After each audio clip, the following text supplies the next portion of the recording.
Hey everyone, welcome back to Declassified History, and today we're going to tell you about one of the most audacious, desperate, and tragically flawed assassination attempts in human history. A plot so intricate that it involved hundreds of German military officers, government officials, and resistance members who were willing to sacrifice everything to kill Adolf Hitler and end the Nazi regime from within. And on July 20th, 1944, they came within 13 minutes and less than 6 feet of actually succeeding, which would have potentially changed the entire outcome of World War II, saved millions of lives, and rewritten the course of human history. This is the story of Operation Valkyrie, the bomb that exploded in Hitler's conference room, the brave men who planted it, knowing they would likely die, and the catastrophic series of small mistakes, bad luck, and split-second decisions that turned what should have been Hitler's death into the resistance's complete destruction, resulting in the torture and execution of over 7,000 Germans who dared to stand against the Nazi machine, including some of the most brilliant military minds Germany had ever produced. Before we dive into the events of July 20th, 1944, we need to understand that the resistance against Hitler wasn't just some small group of idealists. It was a widespread network of military officers, aristocrats, civil servants, clergy, and intellectuals who had watched in horror as Hitler dragged Germany into a genocidal war that was destroying their country, morally and physically. And many of these men had initially supported Hitler, or at least accepted his rise to power. But by 1943 and 1944, as the Holocaust's full horror became undeniable, as German cities were being reduced to rubble by Allied bombing, as hundreds of thousands of German soldiers were dying in Russia, and as it became clear that Germany was going to lose the war, these officers faced a terrible moral choice: continue following orders and be complicit in crimes against humanity, or commit treason against their own government to try to save Germany and end the suffering. The spiritual and ideological leader of the military resistance was Henning von Tresckow, a brilliant major general who served on the Eastern Front and witnessed firsthand the SS Einsatzgruppen massacring Jewish civilians behind the advancing German lines. And Tresckow became convinced that Hitler had to be eliminated, not just to end the war, but to prove to history that not all Germans were Nazis, that there were those who resisted. And he famously said, "The assassination must be attempted at any cost. Even if it fails, we must take action in Berlin, for the practical purpose no longer matters. What matters now is that the German resistance movement must take the plunge before the eyes of the world, and of history. Compared to this, nothing else matters." The conspiracy that would become Operation Valkyrie actually involved multiple assassination attempts before July 20th, 1944, including Tresckow's own attempt in March 1943, when he placed a bomb disguised as 2 bottles of Cointreau liqueur on Hitler's plane.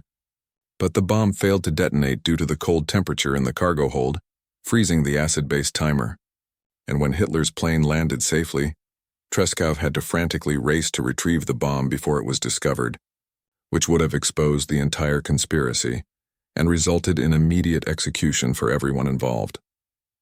There were other attempts as well, including plans by Captain Axel von dem Busche to detonate a suicide bomb while modeling a new winter uniform for Hitler. But that demonstration was cancelled when Allied bombs destroyed the uniforms. And another attempt by Ewald Heinrich von Kleist, who volunteered to wear a bomb and embrace Hitler during an inspection.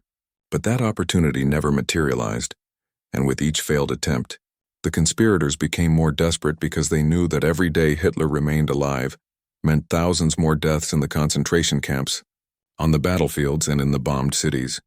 Enter Colonel Claus von Stauffenberg, a German aristocrat and career military officer who would become the face of the German resistance, and the man who would actually plant the bomb that nearly killed Hitler.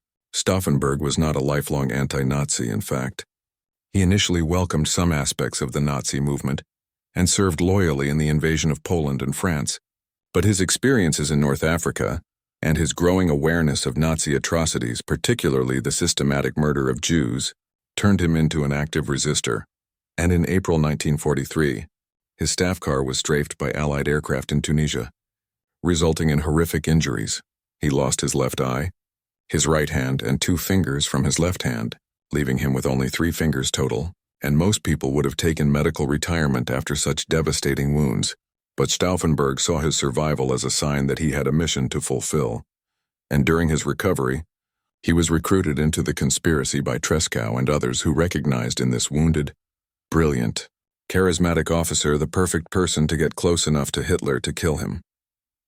By July 1944, Stauffenberg had been appointed Chief of Staff to General Friedrich Fromm, commander of the replacement army, which gave him two crucial advantages. First, he had regular access to Hitler's military briefings, providing opportunities to plant a bomb, and second, he controlled the machinery of Operation Valkyrie, which was the Wehrmacht's legitimate contingency plan to mobilize the reserve army in case of internal disorder, or if Hitler died, and the conspirators' brilliant stroke was to hijack this existing plan, turning it into a mechanism for their coup, so the same orders that were supposed to protect the Nazi government in case of Hitler's death would instead be used to arrest the SS, secure Berlin, and install a new anti-Nazi government led by resistance members. The plan was elegant in its simplicity. Kill Hitler with a bomb, immediately trigger Operation Valkyrie claiming that the SS had attempted a coup and killed the Führer. Use the reserve army to arrest all senior SS and Nazi party officials, including Himmler and Goebbels. Cut off communications so the SS couldn't organize resistance, and present the German people and the Allies with a new government ready to negotiate peace and end the war, potentially saving Germany from total destruction and the Red Army's advance. The date was set for July 20th, 1944, when Stauffenberg was scheduled to attend a military conference at the Wolfschanze, or Wolf's Lair, Hitler's heavily fortified military headquarters hidden in the forests of East Prussia, and Stauffenberg would carry 2 bombs in his briefcase, each containing about 2 pounds of plastic explosives with a 10-minute acid-based timer that would silently eat through a wire until it triggered the detonator, and the plan was to place the briefcase as close to Hitler as possible, excuse himself from the room and let the bomb do its work, while simultaneously in Berlin, the other conspirators would be ready to launch Operation Valkyrie the moment they received confirmation that Hitler was dead. On the morning of July 20th, Stauffenberg flew from Berlin to the Wolf's Lair with his adjutant, Lieutenant Werner von Heften, who carried the second bomb.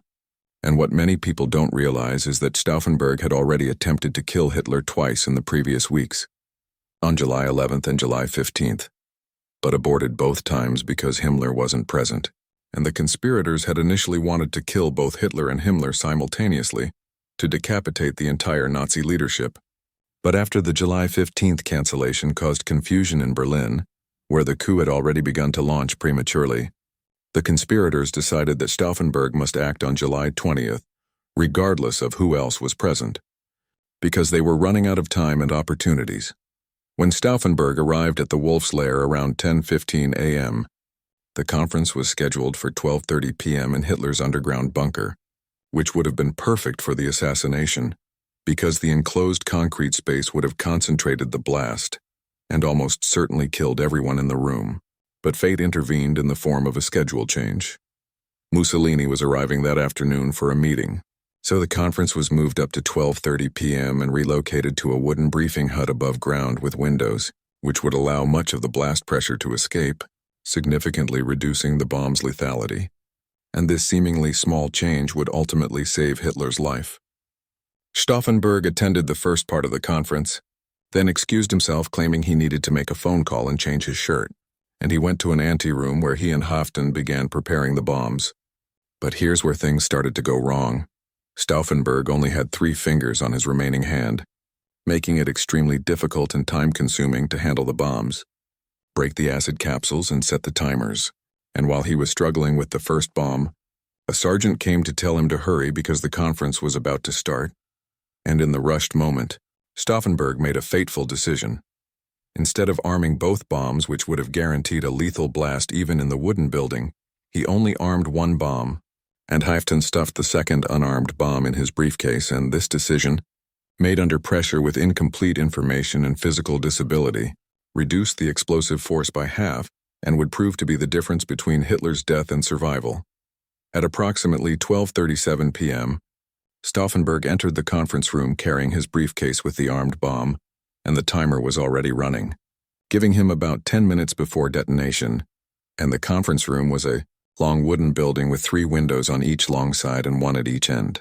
With a large heavy oak map, table in the center were about 24 officers, and officials stood listening to Major General Adolf Hitler briefed Hitler on the deteriorating situation on the Eastern Front where the Red Army was crushing German defenses.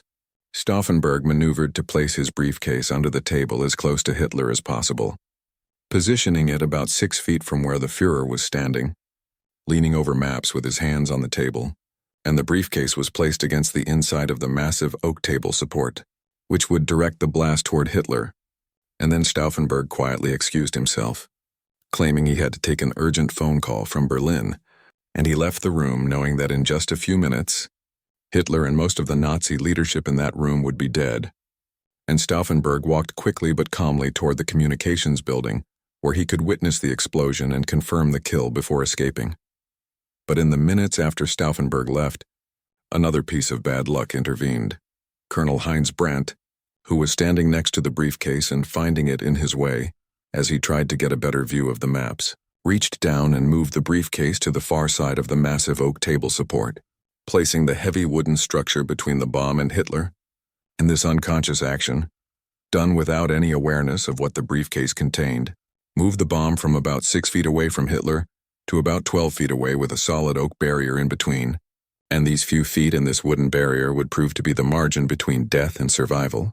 At 12:42 p.m., exactly as planned, the bomb detonated with a massive explosion that blew out all the windows, collapsed part of the roof, filled the room with smoke and debris, and created a scene of absolute carnage with bodies, papers, and shattered wood everywhere.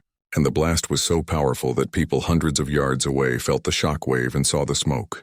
And Stauffenberg, who was about 200 yards away in the communications building, saw the explosion and assumed that no one could have possibly survived.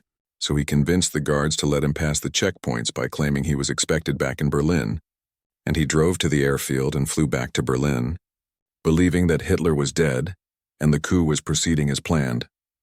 But in the wreckage of the conference room, something miraculous from the Nazi perspective and tragic from the resistance perspective had occurred. Adolf Hitler was alive, and while 4 men had been killed in the blast and most of the others were wounded, some seriously, Hitler had been shielded by the oak table support that Brandt had unknowingly placed between him and the bomb. And Hitler's injuries were relatively minor. His hair was singed, his right arm was temporarily paralyzed, his eardrums were damaged, and he had numerous minor cuts and bruises. But he was conscious, walking, and within minutes was already convinced that his survival was proof of divine providence and his destiny to lead Germany to victory. And he famously showed Mussolini the destroyed conference room later that day, saying, "After my miraculous escape from death today, I am more than ever convinced that it is my fate to bring our common enterprise to a successful conclusion." The fact that Hitler survived meant that the entire coup attempt was doomed from the start, because the plan required Hitler's death to legitimize the Valkyrie orders and prevent him from simply countermanding them and exposing the conspiracy. Meanwhile, back in Berlin, the conspirators at the Bendler block, the military headquarters where the coup was being coordinated, were in a state of confusion and paralysis because they couldn't get clear confirmation of whether Hitler was actually dead. And this delay of several crucial hours between the explosion at 12:42 p.m. and when Stauffenberg finally arrived back in Berlin around 4 p.m. proved fatal to the coup's chances. Because during those hours, the Nazi regime wasn't paralyzed at all. Hitler was on the phone reassuring his subordinates that he was alive, and the SS and loyal Wehrmacht units were already moving to crush any coup attempt. General Friedrich Fromm, Stauffenberg's superior who knew about the plot but had hedged his bets by not fully committing, received a phone call from Field Marshal Wilhelm Keitel at the Wolf's Lair confirming that Hitler was alive, and when Stauffenberg arrived in Berlin insisting that Hitler was dead and demanding that Fromm issue the Valkyrie orders, Fromm refused and tried to have Stauffenberg arrested, but other conspirators arrested Fromm instead and issued the Valkyrie orders themselves using Fromm's authority. But by this point it was already too late because word had spread that Hitler was alive. The Valkyrie orders did go out to military districts across Germany and occupied territories, and in some places, particularly in Paris where the military governor was part of the conspiracy, the orders were successfully executed with SS officers actually arrested. But in Berlin, the heart of Nazi power, the coup was unraveling because unit commanders were receiving contradictory orders, some from the conspirators at the Bendler block, and others from the SS and loyal Nazi officials who were rallying to Hitler. And the critical moment came when Major Otto Ernst Römer, commander of the Berlin Guard battalion that was supposed to secure the government quarter, was ordered by the conspirators to arrest propaganda minister Joseph Goebbels. But Römer went to Goebbels' office and was unsure who to obey. And in a brilliant and ruthless move, Goebbels put Römer on the phone with Hitler himself, and hearing the Führer's voice alive and commanding him to crush the coup, Römer immediately switched sides and turned his troops against the conspirators, and this moment, around 6:30 p.m., effectively ended any chance the coup had of succeeding. By 11 p.m. on July 20th, the Bendler block was surrounded by loyal troops, and the conspirators inside knew that everything was lost. And in the chaos of those final hours, General Frum, who had been held prisoner by the conspirators, was freed by the arriving troops, and in an attempt to cover his own prior knowledge of the plot and prove his loyalty to Hitler, Frum immediately convened a summary court-martial and sentenced Stauffenberg and 3 other leaders of the coup to death by firing squad. And shortly after midnight on July 21st, in the courtyard of the Bendler block illuminated by truck headlights, Claus von Stauffenberg, Friedrich Olbricht, Werner von Höften, and Albrecht Merz von Quirnheim were executed, and according to witnesses, Stauffenberg's last words were, "Long live sacred Germany," and even as the bullets hit him, he remained defiant to the end, believing that his sacrifice would inspire others and prove to history that not all Germans were Nazis. But Stauffenberg's execution was just the beginning of Hitler's revenge, and what followed was one of the most brutal purges in Nazi Germany's history, because Hitler was convinced that the conspiracy reached deep into the Wehrmacht's officer corps, the aristocracy and the civil service, and he was largely correct, and Hitler gave the SS, particularly the Gestapo under Heinrich Himmler, unlimited authority to root out everyone even remotely connected to the plot. And over the next 8 months, more than 7,000 people were arrested, and about 4,080 of them were executed after show trials, torture, and forced confessions. And Hitler specifically ordered that the main conspirators be tried before the People's Court presided over by the fanatical Nazi judge Roland Freisler, who screamed at defendants, denied them proper legal representation, and predetermined their guilty verdicts. The trials were filmed on Hitler's orders so he could watch the humiliation of his enemies, and the footage that survives is deeply disturbing, showing brilliant military officers and statesmen being verbally abused, denied belts so their pants fell down to humiliate them, and shouted down when they tried to explain their motives. And Freisler was particularly vicious, calling them traitors and cowards, when in fact they were some of the bravest men in Germany, willing to sacrifice everything including their honor, their families, and their lives to stop Hitler. Hitler also ordered that the main conspirators be executed in a particularly gruesome manner. They were to be hanged slowly from meat hooks using thin wire or piano wire, so that they would slowly strangle over a period of minutes rather than dying quickly, and these executions were filmed and the footage was supposedly shown to Hitler, though the film has never been found and may have been destroyed. And among those executed in this horrific manner were Field Marshal Erwin von Witzleben, one of Germany's most distinguished soldiers, General Erich Höppner, General Friedrich Olbricht, and many others who represented the best of German military tradition and moral conscience. The Nazi regime also implemented Sippenhaft, or blood guilt, meaning that the families of conspirators were arrested and sent to concentration camps, including elderly parents, wives, and even children, because the Nazis wanted to erase entire bloodlines of the resistance, and hundreds of family members who had no knowledge of the plot were imprisoned, and some were killed, simply because of their relation to the conspirators. Henning von Treschow, the spiritual leader of the resistance who had inspired so many of the conspirators, was serving on the Eastern Front when he learned that the coup had failed and the purge had begun. And knowing that he would be arrested, tortured, and his family destroyed, Treschow chose to die on his own terms, and on July 21st, 1944, he walked into no man's land between German and Soviet lines and detonated a grenade, making his death appear like a combat casualty to protect his family from Sippenhaft. And his final words to his friend and fellow conspirator Fabian von Schlabrendorf were prophetic. "The whole world will vilify us now, but I am still totally convinced that we did the right thing. Hitler is the archenemy not only of Germany but of the world." When in few hours' time I go before God to account for what I have done and left undone, I know I will be able to justify what I did in the struggle against Hitler. None of us can bewail his own death. Those who consented to join our circle put on the robe of Nessus. A human being's moral worth begins at the point where he is ready to sacrifice his life for his convictions. So why did Operation Valkyrie fail when it came so close to succeeding? And what were the key mistakes and bad luck that turned potential victory into catastrophic defeat? First, the decision to use only one bomb instead of two cut the explosive force in half. And experts have calculated that 2 bombs would have created a blast powerful enough to kill everyone in the room, regardless of the table support. But with only 1 bomb, the margin for error was razor thin. Second, the last-minute change of venue from the underground bunker to the above-ground wooden hut allowed blast pressure to escape through the windows, rather than being concentrated in an enclosed space. And this wasn't Stauffenberg's fault, but it was catastrophically bad luck. Third, Colonel Brandt's innocent decision to move the briefcase to the other side of the table support placed a massive oak barrier between Hitler and the bomb.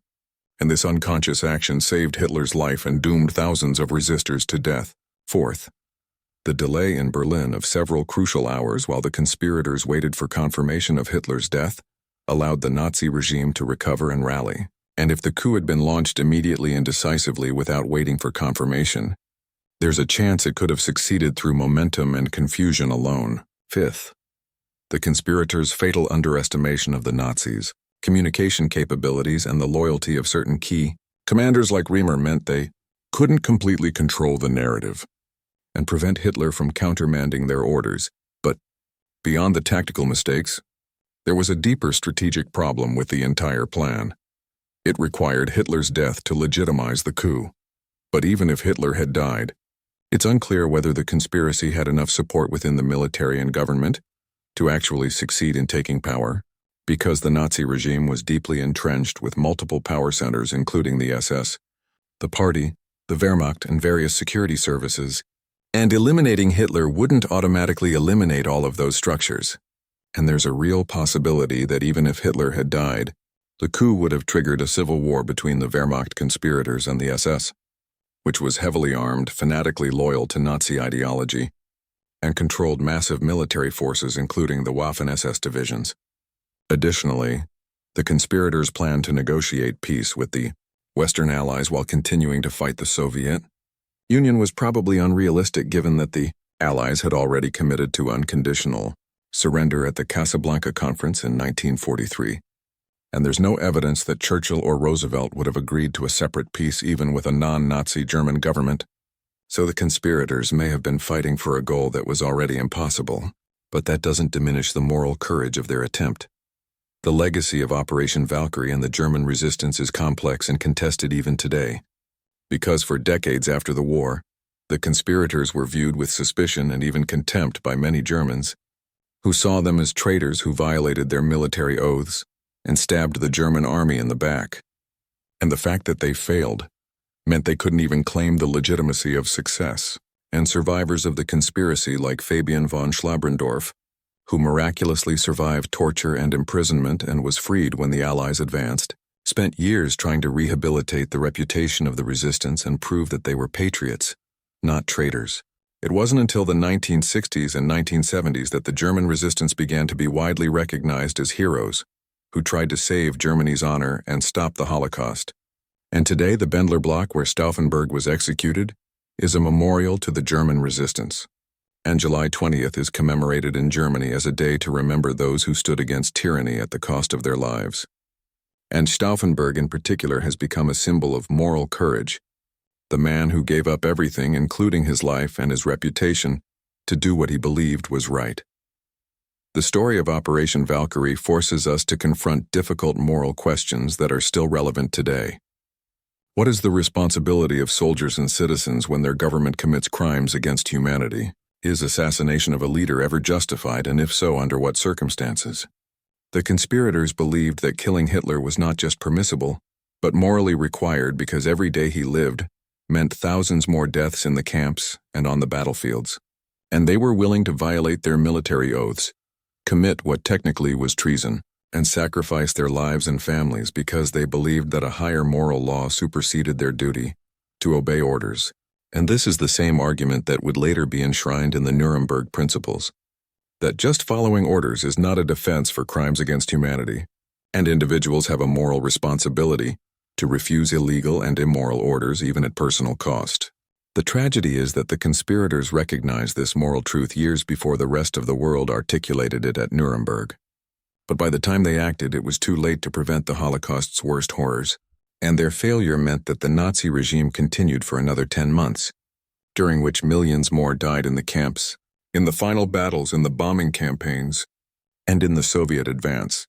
If you found this story powerful and important, please hit that like button and subscribe to Declassified History. For more documentaries about the moral complexities of history, the individuals who stood against evil, and the moments when small decisions changed the course of human events, and leave a comment below telling me your thoughts on the conspirators. Were they heroes or traitors? And what would you have done in their situation? And let me know what historical topic you want me to cover next, because history is not just about dates and battles. It's about the eternal human struggle between conscience and obedience, courage and fear, and the individuals who choose to stand up even when they know they will probably fail. And Stauffenberg and the July 20th conspirators remind us that even in the darkest times, even in the heart of the most evil regime in history, there were Germans who said no, who resisted, who sacrificed everything for what they believed was right. And their failure does not diminish their courage, it actually makes it more profound, because they acted knowing the odds were against them, knowing they would probably die, knowing that history might condemn them as traitors, but they acted anyway because they believed that moral witness mattered more than success. And as Treschow said, they put on the robe of Nessus, accepting their own destruction as the price of standing for justice, and that kind of moral courage is something that transcends nationality, politics, or historical period. It's a timeless example of what it means to be human in the deepest sense, to choose right over wrong even when the cost is everything you have.